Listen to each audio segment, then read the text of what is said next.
जय गुरुजी। बालक उपमन्यु को दूध के लिए दुखी देख माता का उसे शिव की आराधना के लिए प्रेरित करना तथा उपमन्यु की तीव्र तपस्या। ऋषियों ने पूछा, प्रभु, धौम्य के बड़े भाई उपमन्यु जब छोटे बालक थे तब उन्होंने दूध के लिए तपस्या की थी और भगवान शिव ने प्रसन्न होकर उन्हें क्षीर सागर प्रदान किया था, परंतु शैव अवस्था में उन्हें शिव शास्त्र के प्रवचन की शक्ति कैसे प्राप्त हुई तथा वे कैसे शिव के सत्य स्वरूप को जानकर तपस्या में निरत हुए। तपश्चरण के पर्व में उन्हें भस्म के विज्ञान की प्राप्ति कैसे हुई, जिससे जो रुद्राग्नि का उत्तम वीर्य है उस आत्मरक्षक भस्म को उन्होंने प्राप्त किया। वायुदेव ने कहा, महर्षियों, जिन्होंने वह तप किया था वे उपमन्यु कोई साधारण बालक नहीं थे। परम बुद्धिमान मुनिवर व्याघ्रपाद के पुत्र थे। उन्हें जन्मांतर में ही सिद्धि प्राप्त हो चुकी थी, परंतु किसी कारणवश वे अपने पद से च्युत हो गए, योग भ्रष्ट हो गए। अतः भाग्यवश जन्म लेकर वे मुनि कुमार हुए। एक समय की बात है, अपने मामा के आश्रम में उन्हें पीने के लिए बहुत थोड़ा दूध मिला। उनके मामा का बेटा अपनी इच्छा के अनुसार गरम गरम उत्तम दूध पीकर उनके सामने खड़ा था। मातृपुत्र को इस अवस्था में देखकर व्याघ्रपाद कुमार उपमन्यु के मन में ईर्ष्या हुई और वे अपनी माँ के पास जाकर बड़े प्रेम से बोले, माता, महाभागे तपस्विनी, मुझे अत्यंत स्वादिष्ट गरम गरम गाय का दूध दो, मैं थोड़ा सा नहीं पीऊंगा। बेटे की यह बात सुनकर व्याघ्रपाद की पत्नी तपस्विनी माता के मन में उस समय बड़ा दुख हुआ। उसने पुत्र को बड़े आदर के साथ छाती से लगा लिया और प्रेम पूर्वक लाड़ प्यार करके अपनी निर्धनता का स्मरण हो आने से वह दुखी हो विलाप करने लगी। महातेजस्वी बालक उपमन्यु बारंबार दूध को याद करके रोते हुए माता से कहने लगा, माँ, दूध दो, दूध दो। बालक के उस हठ को जानकर उस तपस्विनी ब्राह्मण पत्नी ने उसके हठ के निवारण के लिए एक सुंदर उपाय किया। उसने स्वयं उच्च वृत्ति से कुछ बीजों का संग्रह किया था। उन बीजों को देखकर उसने तत्काल उठा लिया और पीसकर पानी में घोल दिया। फिर मीठी वाणी में बोली, आओ आओ मेरे लाल। यूं कहकर बालक को शांत करके हृदय से लगा लिया और दुख से पीड़ित हो उसने कृत्रिम दूध उसके हाथ में दे दिया। माता के दिए हुए उस बनावटी दूध को पीकर बालक अत्यंत व्याकुल हो उठा और बोला, माँ, यह दूध नहीं है। तब वह बहुत दुखी हो गई और अपने बेटे का मस्तक सूंघकर अपने दोनों हाथों से उसके कमल सदृश नेत्रों को पोंछती हुई बोली, बेटा, अपने पास सभी वस्तुओं का अभाव होने के कारण दरिद्रतावश मुझ अभाग्नि ने पीसे हुए बीज को पानी में घोलकर यह तुम्हें मिथ्या दूध दिया था। तुम दूध नहीं दिया ऐसा कहकर रोते हुए मुझे बारंबार दुखी करते हो, किंतु भगवान शिव की कृपा के बिना तुम्हारे लिए कहीं दूध नहीं है। भक्ति पूर्वक माता पार्वती और अनुचरों सहित भगवान शिव के चरणार विंदों में जो कुछ समर्पित किया गया हो वही संपूर्ण संपत्तियों का कारण होता है। महादेव जी ही धन देने वाले हैं। इस समय हम लोगों ने उनकी आराधना नहीं की है। वे भगवान ही सकाम पुरुषों को उनकी इच्छा के अनुसार फल देने वाले हैं।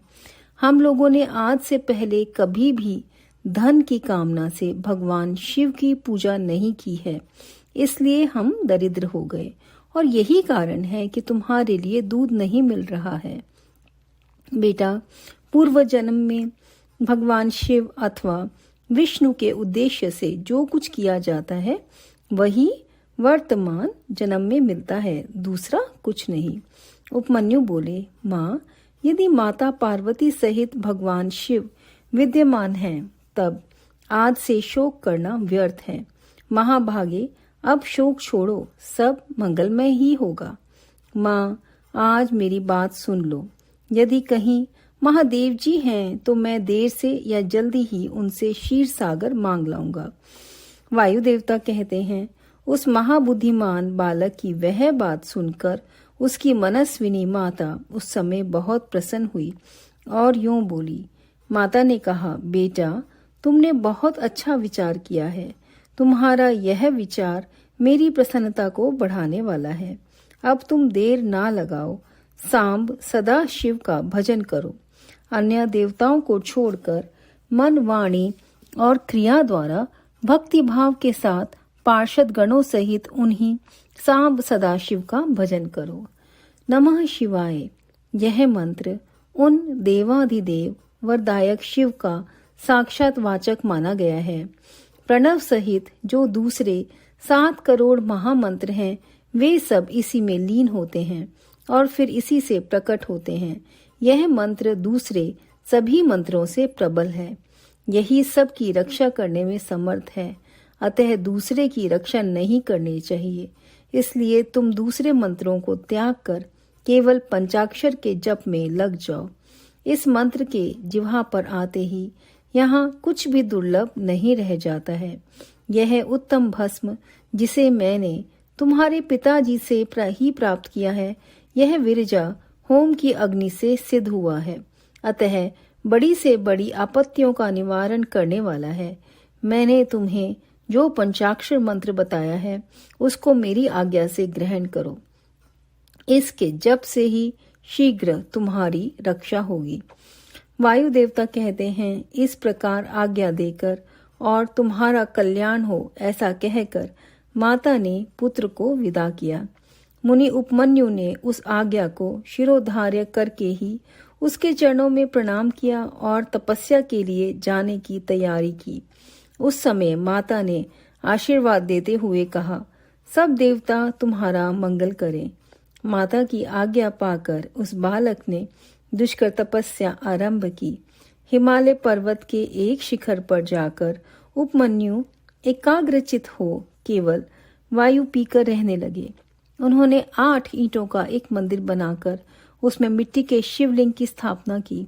उसमें माता पार्वती तथा गणों सहित अविनाशी महादेव जी का आवाहन करके भक्ति भाव से पंचाक्षर मंत्र द्वारा ही वन के पत्र पुष्प आदि उपचारों से उनकी पूजा करते हुए वे चिरकाल तक उत्तम तपस्या में लगे रहे। उस एकाकी कृष्काय बालक द्विजवर उपमन्यु को शिव में मन लगाकर तपस्या करते देख मरीचि के शाप से पिशाच भाव को प्राप्त हुए कुछ मुनियों ने अपने राक्षस स्वभाव से सताना और उनके तप में विघ्न डालना आरंभ किया। उनके द्वारा सताए जाने पर भी उपमन्यु किसी प्रकार तप में लगे रहे और सदा नमः शिवाय का अंतर्नाद की भांति जोर जोर से उच्चारण करते रहे। नमः शिवाय का आर्तनाद की भांति जोर जोर से उच्चारण करते रहे। उस शब्द को सुनते ही उनकी तपस्या में विघ्न डालने वाले वे मुनि उस बालक को सताना छोड़कर उसकी सेवा करने लगे। ब्राह्मण बालक महात्मा उपमन्यु की उस तपस्या से संपूर्ण चराचर जगत प्रदीप्त एवं सदीप संतप्त हो उठा। यहाँ पर अध्याय 34 संपूर्ण होता है संगत जी। अब हम आगे पढ़ते हैं। भगवान शंकर का इंद्र रूप धारण करके उपमन्यु के भक्ति भाव की परीक्षा लेना, उन्हें क्षीर सागर आदि देकर बहुत से वर देना और अपना पुत्र मानकर पार्वती के हाथ में सौंपना, कृतार्थ हुए उपमन्यु का अपनी माता के स्थान पर लौटना।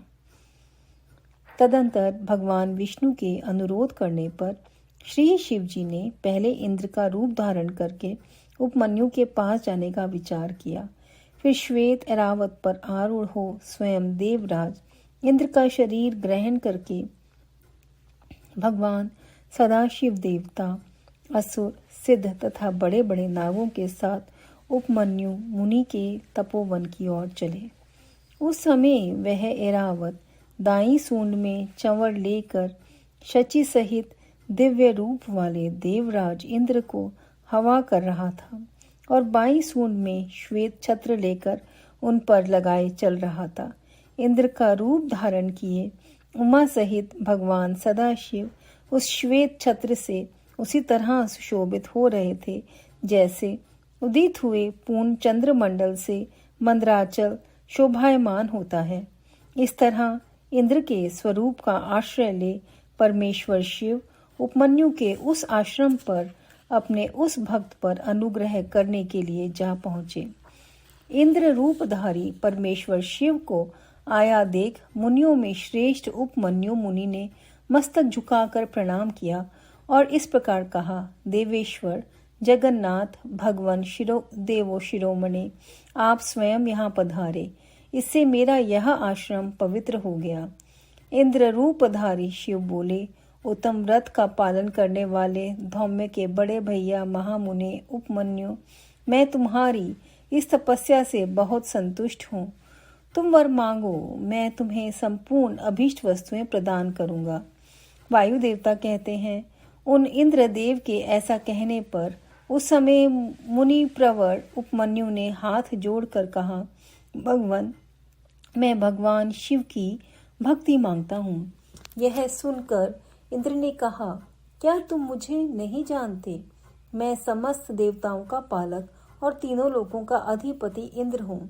सब देवता मुझे नमस्कार करते हैं। ब्रह्म ऋषि, मेरे भक्त हो जाओ, सदा मेरी ही पूजा करो, तुम्हारा कल्याण हो। मैं तुम्हें सब कुछ दूंगा। निर्गुण रुद्र को त्याग दो। उस निर्गुण रुद्र से तुम्हारा कौन सा कार्य सिद्ध होगा जो देवताओं की पंक्ति से बाहर होकर पिशाच भाव को प्राप्त हो गया है। वायु देवता कहते हैं, यह सुनकर पंचाक्षर मंत्र का जप करते हुए वे मुनि उपमन्यु इंद्र को अपने धर्म में विघ्न डालने के लिए आया हुआ जानकर बोले। उपमन्यु ने कहा, यद्यपि तुम भगवान शिव की निंदा में तत्पर हो, तथापि इसी प्रसंग में परमात्मा महादेव जी की निर्गुणता बताकर तुमने स्वयं ही उनका संपूर्ण महत्व स्पष्ट रूप से कह दिया है। तुम नहीं जानते कि भगवान रुद्र संपूर्ण देवेश्वरों के भी ईश्वर हैं। ये हमारे गुरु जी के बारे में बोला जा रहा है संगत जी। वो संपूर्ण देवेश्वरों के भी ईश्वर हैं, ब्रह्मा विष्णु और महेश के भी जनक हैं तथा प्रकृति से परे हैं।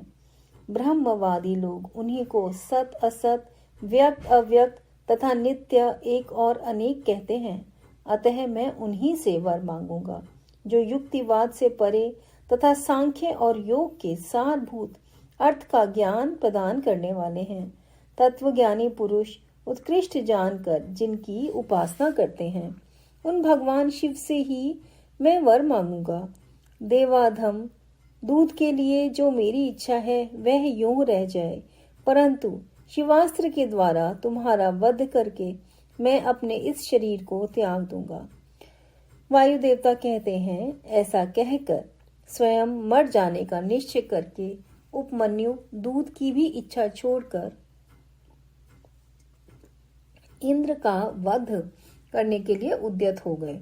उस समय अघोर अस्त्र से अभिमंत्रित घोर भस्म को लेकर मुनि ने इंद्र के उद्देश्य से छोड़ दिया और बड़े जोर से सिंहनाद किया। फिर शंभु के युगल चरणार विंदों का चिंतन करते हुए वे अपनी देह को दग्ध करने के लिए उद्यत हो गए और आग्नेयी धारणा धारण करते स्थित हुए।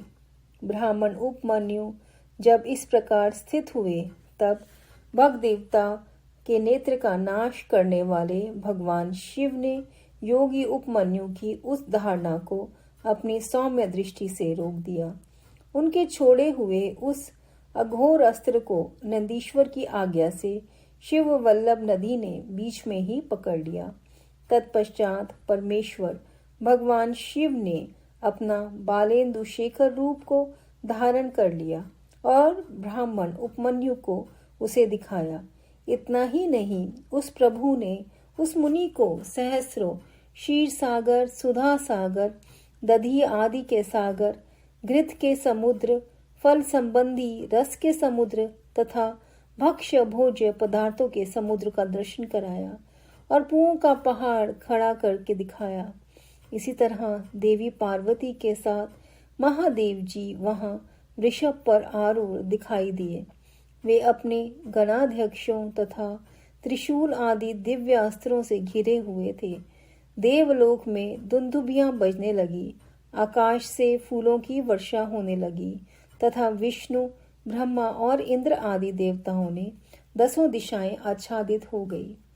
उस समय उपमन्यु आनंद सागर की लहरों से घिरे हुए थे। वे भक्ति विनम्र चित्त से पृथ्वी पर दंड की भांति पड़ गए। इसी समय वहां मुस्कुराते हुए भगवान शिव ने यहाँ आओ कहकर उन्हें बुलाया और उनका मस्तक सूंघकर अनेक वर दिए। शिव बोले, वत्स, तुम अपने भाई बंधुओं के साथ सदा इच्छा अनुसार भक्ष्य भोज्य पदार्थों का उपभोग करो। दुख से छूटकर सर्वदा सुखी रहो। तुम्हारे हृदय में मेरी प्रतिभक्ति सदा बनी रहे। महाभाग उपमन्यु, ये पार्वती देवी तुम्हारी माता हैं। आज मैंने तुम्हें अपना पुत्र बना लिया है और तुम्हारे लिए क्षीर सागर प्रदान किया। केवल दूध का ही नहीं, मधु, दही, अन्न, घी, भात तथा फल आदि के रस का भी समुद्र तुम्हें दे दिया। ये पुओं के पहाड़ तथा भक्ष्य भोज्य पदार्थों के सागर मैंने तुम्हें समर्पित किए। महामुने, ये सब ग्रहण करो। आज से मैं महादेव तुम्हारा पिता हूँ और जगदम्बा उमा तुम्हारी माता है। मैंने तुम्हें अमरत्व तथा गणपति का सनातन पद प्रदान किया। अब तुम्हारे मन में जो दूसरी अभिलाषाएं हों, उन सब को तुम बड़ी प्रसन्नता के साथ वर के रूप में मांगो। मैं संतुष्ट हूँ, इसलिए वह सब दूंगा। इस विषय में कोई अन्यथा विचार नहीं करना चाहिए। वायुदेव कहते हैं, ऐसा कहकर महादेव जी ने उन्हें दोनों हाथों से पकड़कर हृदय से लगा लिया और मस्तक सूंघकर यह कहते हुए देवी की गोद में दे दिया कि यह तुम्हारा पुत्र है। देवी ने कार्तिकेय की भांति प्रेम पूर्वक उनके मस्तक पर अपना कर कमल रखा और उन्हें अविनाशी कुमार पद प्रदान किया। क्षीर सागर ने भी साकार रूप धारण करके उनके हाथ में अनश्वर पिंडीभूत स्वादिष्ट दूध समर्पित किया। तत्पश्चात पार्वती देवी ने संतुष्ट चित हो उन्हें योग जनित ऐश्वर्य, सदा संतोष, अविनाशी ब्रह्म विद्या और उत्तम समृद्धि प्रदान की। तदंतर उनके तपोमय तेज को देखकर प्रसन्नचित हुए शंभु ने उपमन्यु मुनि को पुनः दिव्य वरदान दिया। पाशुपत व्रत, पाशुपत ज्ञान, तात्विक व्रत योग तथा चिरकाल तक उसके प्रवचन की परम पटुता उन्हें प्रदान की। भगवान शिव और शिवा से दिव्य वर तथा नित्य कुमारत्व पाकर वे प्रमुदित हो उठे। इसके बाद प्रसन्नचित हो प्रणाम करके हाथ जोड़ ब्राह्मण उपमन्यु ने देवदेव महेश्वर से यह वर मांगा। उपमन्यु बोले, देव देवेश्वर प्रसन्न होइए, परमेश्वर प्रसन्न होइए और मुझे अपनी परम दिव्य और अव्यभिचारिणी भक्ति दीजिए। महादेव, मेरे जो अपने सगे संबंधी हैं उनमें मेरी सदा श्रद्धा बनी रहने का वर दीजिए। साथ ही अपना दासत्व, उत्कृष्ट स्नेह और नित्य सामीप्य प्रदान कीजिए। हे परमेश्वर, आप प्रसन्न होइए और मुझे अपनी परम दिव्य और अव्यभिचारिणी भक्ति दीजिए। ऐसा कहकर प्रसन्नचित हुए द्विज श्रेष्ठ उपमन्यु ने हर्ष गदगद वाणी द्वारा महादेव जी का स्तवन किया। उपमन्यु बोले, देव देव महादेव, शरणागत वत्सल करुणा सिंधु सांब सदाशिव, आप सदा मुझ पर प्रसन्न होइए। वायुदेव कहते हैं, उनके ऐसा कहने पर सबको वर देने वाले प्रसन्नात्मा महादेव ने मुनिवर उपमन्यु को इस प्रकार उत्तर दिया। शिव बोले, वत्स उपमन्यु, मैं तुम पर संतुष्ट हूँ, इसलिए मैंने तुम्हें सब कुछ दे दिया है। ब्रह्म ऋषि, तुम मेरे सुदृढ़ भक्त हो, क्योंकि इस विषय में मैंने तुम्हारी परीक्षा ले ली है। तुम अजर, अमर, दुख रहित, यशस्वी, तेजस्वी और दिव्य ज्ञान से संपन्न हो। द्विजश्रेष्ठ, तुम्हारे बंधु बांधव, कुल तथा गोत्र सदा अक्षय रहेंगे। मेरे प्रति तुम्हारी भक्ति सदा बनी रहेगी। विप्रवर, मैं तुम्हारे आश्रम में नित्य निवास करूंगा। तुम मेरे पास सानंद विचरोगे। ऐसा कहकर उपमन्यु को अभीष्ट वर दे करोड़ों सूर्यों के समान तेजस्वी भगवान महेश्वर वहां अंतर्धान हो गए। उन श्रेष्ठ परमेश्वर से उत्तम वर पाकर उपमन्यु का हृदय प्रसन्नता से खिल उठा। उन्हें बहुत सुख मिला और वे अपनी जन्मदायिनी माता के स्थान पर चले गए। जय जय गुरु जी। यहाँ पर अध्याय 35 संपूर्ण होता है और साथ साथ वायव्य संहिता का पूर्व खंड भी संपूर्ण होता है। इसके अंदर इतनी सुंदर कुछ लाइनें आई हैं जिसमें बताया गया है कि भगवान महेश्वर करोड़ों सूर्य के समान तेजस्वी हैं। गुरुजी ने अपने मुख से ये बोला था कि तुम्हारे अंदर इतनी शक्ति नहीं है कि तुम मेरे दर्शन ले सको। मेरे अंदर इतना तेज है कि 10,000 वोल्ट का बल्ब हूँ मैं, तो तुम्हारे अंदर इतनी शक्ति नहीं है। तो इतना तेज है हमारे गुरु में, अगर वो हमें हमारा अपना रियल रूप दिखा दें। संगत जिन्होंने गुरुजी के दर्शन करे हैं वो कहते हैं कि गुरुजी में ऐसा आकर्षण, इतनी दिव्यता थी कि जब वो बैठते थे अपने आसन पर तो ऐसा लगता था कि thousands of suns are walking together. So we are such a blessed संगत in गुरुजी शरण। So शुक्राना संगत जी, सुनने के लिए शुक्राना गुरुजी। जय जय गुरुजी।